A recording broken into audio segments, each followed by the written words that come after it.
Saudi আরবে নিয়োগ বিলম্বের কারণে ফেব্রুয়ারিতে ব্যাহত হয়েছিল প্রবাসী কর্মীদের বিদেশ গমন। তবে এক মাস পর ফের চাঙা হয়েছে বাংলাদেশের বৈদেশিক কর্মসংস্থান। চলতি বছরের মার্চে 1 লাখেরও বেশি কর্মী বিদেশে গেছেন।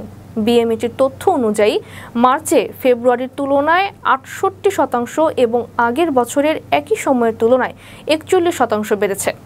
রিয়াদে বাংলাদেশ দূতাবাস সিঙ্গেল ভিসাধারীদের জন্য দূতাবাসের সত্যায়ন ফের বাধ্যতামূলক করার পর কর্মী গমনে বিলম্ব শুরু হয়। তবে এই প্রত্যাবর্তন সত্ত্বেও সৌদি আরবের ওপর অতিমাত্রায় নির্ভরতা নিয়ে বিশেষজ্ঞরা আশঙ্কা প্রকাশ করেছেন। এরপরও মার্চে মোট প্রবাসী কর্মসংস্থানের 77%ই হয়েছে সৌদি আরবে।